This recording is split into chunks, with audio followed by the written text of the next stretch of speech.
ਅਸਲਾਮੁਅਲੈकुम ਅੱਜ ਆਪ ਜੀ ਦੇ ਨਾਲ ਇੱਕ ਸਿੱਖ ਲੜਕੇ ਦੀ ਬਹੁਤ ਹੀ ਦੁੱਖੀ ਕਹਾਣੀ ਸ਼ੇਅਰ ਕਰਨ ਜਾ ਰਿਹਾ ਹਾਂ। ਪੰਜਾਬ ਦੇ ਇੱਕ ਸਿੱਖ ਲੜਕੇ ਦਾ ਬਲਾਤਕਾਰ ਹੋਇਆ ਹੈ, ਰੇਪ ਹੋਇਆ ਹੈ।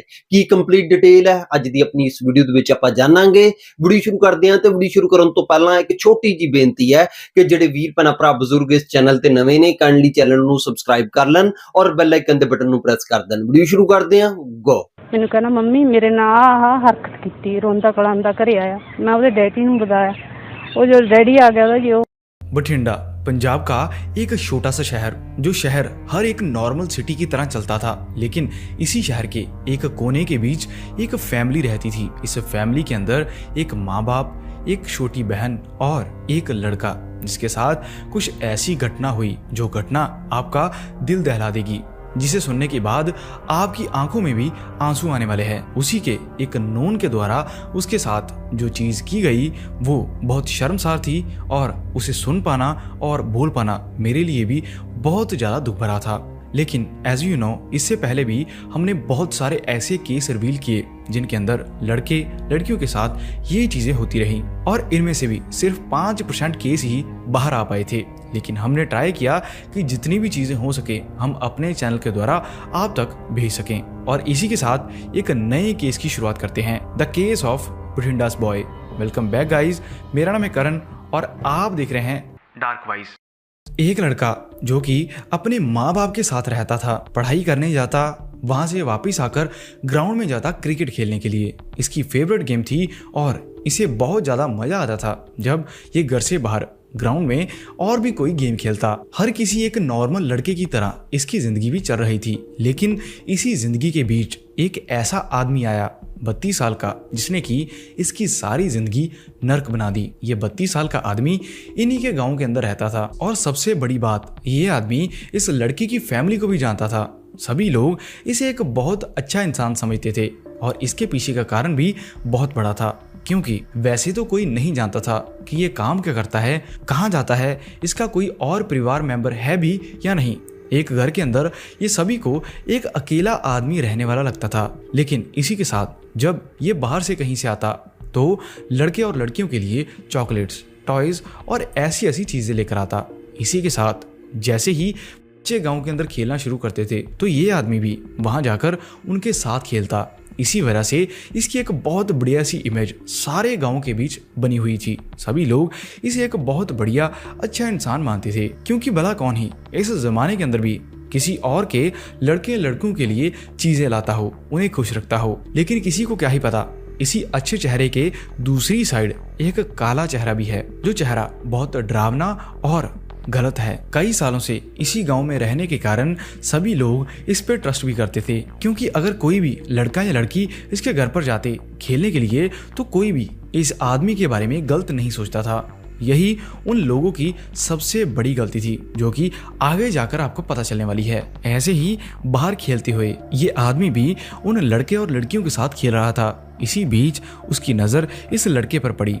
वो इस लड़के को बोलता है कि खेलने के बाद क्या तुम मेरे घर आ सकते हो, मुझे तुम्हारी हेल्प चाहिए किसी काम के लिए। और कम उम्र का होने के कारण इस लड़के को भी नहीं पता था, वो तो इस आदमी को अच्छा इंसान समझ रहा था। जैसा उस आदमी ने बोला वैसे ही उसकी बात मानता हुआ ये पीछे पीछे उसके घर चला जाता है। घर जाने के बाद वो इंसान कहता है कि मेरा टीवी ठीक नहीं है, इस पर बढ़िया चैनल्स नहीं आ रहे। और वो लड़का आगे से बोलता है कोई बात नहीं, मैं तुम्हारी हेल्प कर दूंगा, क्योंकि उस लड़के को भी अब तक ये सारी चीजें नॉर्मल लग रही थी। जैसे ही उस लड़के का फेस दूसरी साइड हुआ तो इस आदमी ने झट से डोर को लॉक कर दिया। लड़के को थोड़ी हैरानी तो हुई, पहली बार के लिए ये तो लगा कि क्यों अंकल ने ऐसी चीज की, लेकिन वो आगे से कुछ बोल नहीं पाया। इसी दौरान धीरे धीरे वो आदमी उस लड़के के पास गया, उसे पकड़ा और कुछ करने की कोशिश की और आगे से वो लड़का चिल्लाने लगा, जिस दौरान उसके फेस पर एक जोर से थप्पड़ लगा। थप्पड़ लगते ही उस आदमी ने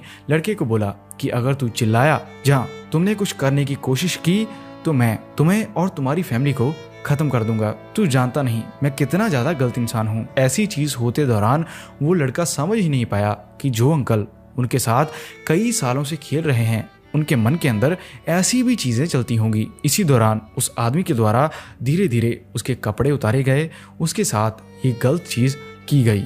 वो लड़का रोता रहा, लेकिन वो हेल्पलेस था, वो कुछ कर नहीं पाया, वो किसी को बुला नहीं पाया, कोई हेल्प किसी से मांग नहीं पाया। वो रोता रहा, देखता रहा जो भी उसके अंकल के द्वारा वो रोता रहा, देखता रहा जो भी उसके अंकल के द्वारा उसके साथ किया जा रहा था। उसे बहुत दर्द भी होती रही, लेकिन कोई भी उसे छुड़ाने वाला नहीं था। जिसके कुछ मिनटों बाद अंकल के द्वारा ये चीज खत्म कर ली गई और इस टाइम पर भी वो लड़का रो रहा था। लेकिन जो आगे वाला आदमी था वो उसे चुप कराने की कोशिश करता है। वो गुस्से में बोलता है कि अगर तू चुप नहीं करेगा तो मैं तुम्हें और मारूंगा, और दूसरी साइड अगर तूने ये चीज आगे जाकर किसी को बताई तो इसका हशर बहुत बुरा होगा। वो लड़का उस घर से निकला डर से खिलता हुआ, लेकिन जैसे कि उस आदमी ने उसे बोला था कि वो रो नहीं सकता, अगर रोएगा तो उसके साथ जो आगे होगा उसका जिम्मेवार वो खुद रहेगा। इस दर्द के बीच वो अपने घर पहुंचा। घर के अंदर उसकी बहन, माँ और बाप को पहली बार तो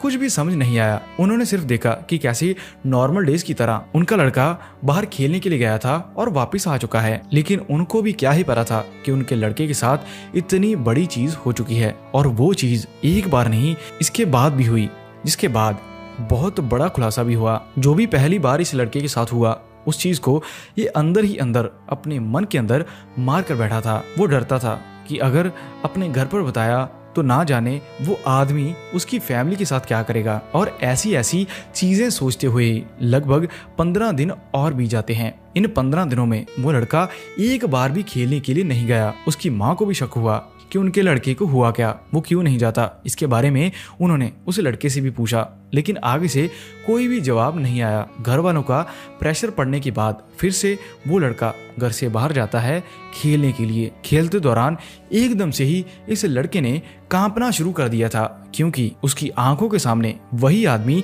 एक बार फिर से आ चुका था। तभी उस आदमी ने इसके कान में आकर बोला कि मुझे तुम्हारी एक बार फिर से हेल्प चाहिए।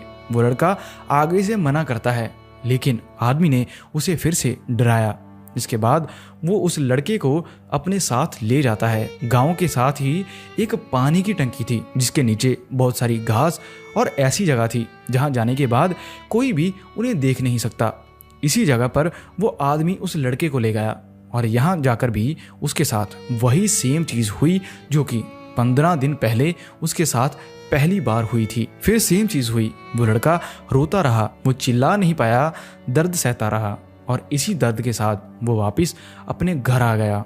लेकिन जब इस बार वो घर आया तो उसकी माँ की नज़र पूरी की पूरी इस पर थी। उसकी माँ ने देखा कि कैसे इस लड़के से चला भी नहीं जा रहा, और इसी के बाद उस लड़की की माँ उसको अपनी बाहों में ले लेती है और उसे प्यार से पूछती है कि बेटा तुम्हारे साथ हुआ क्या। तभी रोता हुआ वो लड़का अपनी सारी चीजें अपनी माँ के साथ शेयर कर देता है कि कैसे आज भी और 15 दिन पहले भी उसी 32 साल के आदमी के द्वारा उसके साथ ये चीज की गई। वो माँ अपने बेटे को बाहों में लेती हुई रो रही थी। माँ के मन के अंदर बहुत सारे सवाल थे कि कैसे जो इतना अच्छा आदमी था वो उनके बेटे के साथ ये चीज कर सकता है। माँ जाती है और लड़के के बाप को इस सारी चीज के बारे में बता देती है।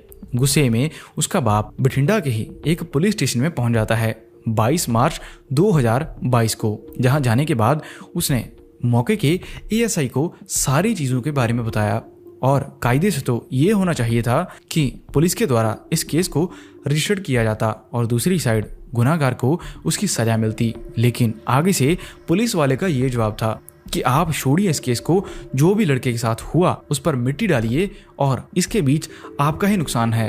अगर आप इस केस को फाइल करते हैं तो आगे जाकर आपके बेटे की ही जिंदगी खराब हो जाएगी, कैसे वो समाज को मुंह दिखा सकेगा। ऐसी बातें सुनने के बाद उस लड़के का बाप फिर से घर वापस आ जाता है, लेकिन आगे से लड़के की माँ अपने पति को बहुत चीजें बोलती है गुस्से के अंदर कि हमारे बेटे के साथ इतनी बड़ी चीज हो गई और अब भी तुम्हें अपनी इज्जत की पड़ी है। और ऐसे करते हुए ही लगभग 7 दिन और बीत जाते हैं, जिसके दौरान इस फैमिली की बातचीत एक एनजीओ के साथ होती है। बीबीए इंटरवेंशन 2.5 मंथ तो बाद FIR लॉज हुई एंड 2.5 मंथ तो बाद ही ਮੈਡੀਕਲ ਹੋਇਆ एंड उस तो बाद ਅਸੀਂ DLS ਨਾਲ ਕੋਆਰਡੀਨੇਟ कर इस एनजीओ का यही काम था, लड़के लड़कियों को इन चीजों से होने से बचाना।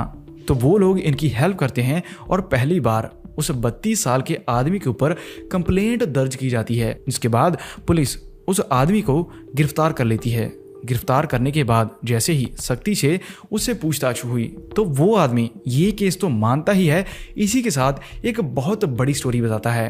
उस आदमी ने बताया कि कैसे आज से लगभग 5 साल पहले उसकी शादी हो चुकी है। शादी होने के पूरे 2 महीने बाद उसकी वाइफ उसे छोड़ देती है और किसी और आदमी के साथ भाग जाती है, जिसके बाद वो अकेला पड़ गया था। वो अंदर ही अंदर रोता रहता कि अब वो अपनी नीड्स कैसे पूरी करेगा। जिसके बाद उसकी नज़र गांव के इन्हीं लड़के और लड़कियों पर पड़ी और उसने ये चीज़ सिर्फ इसी के साथ नहीं बल्कि एक और लड़के के साथ भी की है। ये केस सुनने के बाद एक बार तो सारा का सारा पुलिस स्टेशन हिल जाता है और इसी के बाद उस 32 साल के आदमी को पूरी की पूरी सज़ा इस चीज़ की मिलती है। लेकिन दोस्तों, क्या आपको भी लगता है जो भी उस लड़के के साथ इस उम्र के बीच हुआ, क्या सिर्फ यही उसका इंसाफ था? क्योंकि आगे आने वाली लाइफ के अंदर उसे बहुत सारी और चीज़ें भी फेस करनी पड़ेंगी। इसी के साथ एक और केस है जहां पर एक हस्बैंड को पता चलता है कि उसकी वाइफ एक कोठी के अंदर काम करती है। उसके बाद क्या हुआ, इस वीडियो पर क्लिक करके जरूर देखिए। Thank you. ਵੀਡੀਓ ਦੇਖਣ ਤੋਂ ਬਾਅਦ ਮੈਂ ਹੈਰਾਨ ਤੇ ਪਰੇਸ਼ਾਨ ਹੋ ਗਿਆ। ਦੇਖੋ ਜੀ, ਇਸ ਦੁਨੀਆ ਦੇ ਵਿੱਚ ਕਿਹੜੇ-ਕਿਹੜੇ ਵੱਡੇ ਦਰਿੰਦੇ ਬੈਠੇ ਹੋਏ ਨੇ। ਕੁੜੀਆਂ ਤੋਂ ਬਾਅਦ ਵਿੱਚ ਹੁਣ ਮੁੰਡੇ ਵੀ ਮਹਿਫੂਜ਼ ਨਹੀਂ ਹੈ, ਮੁੰਡਿਆਂ ਦੇ ਵੀ ਬਲਾਤਕਾਰ ਜਿਹੜੇ ਨੇ ਉਹ ਕੀਤੇ ਜਾ ਰਹੇ ਨੇ। ਇਹ ਪਹਿਲਾ ਵਾਕਿਆ ਨਹੀਂ, ਇਸ ਤੋਂ ਇਲਾਵਾ ਵੀ ਬਹੁਤ ਸਾਰੇ ਡੇਲੀ ਵਾਕਿਆਤ ਸਾਹਮਣੇ ਆਉਂਦੇ ਨੇ ਜਿਹਦੇ ਵਿੱਚ ਮੁੰਡਿਆਂ ਦੇ ਨਾਲ ਬਲਾਤਕਾਰ ਕੀਤੇ ਜਾਂਦੇ ਨੇ। ਜਿੱਥੇ ਧੀਆਂ ਮਹਿਫੂਜ਼ ਨਹੀਂ, ਉੱਥੇ ਹੁਣ ਪੁੱਤ ਵੀ ਮਹਿਫੂਜ਼ ਨਹੀਂ ਹੈ। ਇਸ ਵੀਡੀਓ ਦੇ ਵਿੱਚ ਆਪਾਂ ਨੇ ਦੇਖਿਆ ਤੇ ਸੁਣਿਆ ਕਿ ਮੁਹੱਲੇ ਦੇ ਵਿੱਚ ਰਹਿਣ ਵਾਲਾ ਇੱਕ ਸ਼ਰੀਫ ਆਦਮੀ, ਜਿਹਨੂੰ ਪੂਰਾ ਮੁਹੱਲਾ ਸ਼ਰੀਫ ਸਮਝਦਾ ਸੀ, ਉਹਨੇ ਹੀ ਇੱਕ ਪੰਜਾਬੀ ਬੱਚੇ ਦੇ ਨਾਲ, ਇੱਕ ਸਿੱਖ ਬੱਚੇ ਦੇ ਨਾਲ ਬਲਾਤਕਾਰ ਕਰ ਦਿੱਤਾ। ਦੇਖੋ ਜੀ, ਸਭ ਤੋਂ ਵੱਡੀ ਚੀਜ਼ ਅੱਜ ਕੱਲ ਦੇ ਦੌਰ ਦੇ ਵਿੱਚ ਜਿਹੜੀ ਅਸੀਂ ਗਲਤ ਕਰਦੇ ਹਾਂ ਉਹ ਇਹ ਹੈ ਕਿ ਅਸੀਂ ਕਿਸੇ ਦੇ ਉੱਤੇ ਭਰੋਸਾ ਕਰ ਲੈਂਦੇ ਹਾਂ, ਇਤਮਾਦ ਕਰ ਲੈਂਦੇ ਹਾਂ। ਅੱਜ ਕੱਲ ਦਾ ਦੌਰ ਉਹ ਦੌਰ ਹੈ ਕਿ ਸਾਨੂੰ ਆਪਣੇ ਬੱਚਿਆਂ ਨੂੰ ਲੈ ਕੇ ਕਿਸੇ ਦੇ ਉੱਤੇ ਵੀ ਭਰੋਸਾ ਨਹੀਂ ਕਰਨਾ ਚਾਹੀਦਾ, ਕਿਸੇ ਦੇ ਉੱਤੇ ਇਤਮਾਦ ਨਹੀਂ ਕਰਨਾ ਚਾਹੀਦਾ। ਜਿਹਦੇ ਉੱਤੇ ਹੀ ਭਰੋਸਾ ਕਰਾਂਗੇ, ਜਿਹਦੇ ਉੱਤੇ ਹੀ ਇਤਮਾਦ ਕਰਾਂਗੇ, ਉਹੀ ਸਾਡੇ ਇਤਮਾਦ ਨੂੰ, ਸਾਡੇ ਭਰੋਸੇ ਨੂੰ ਤੋੜ ਦੇਗਾ।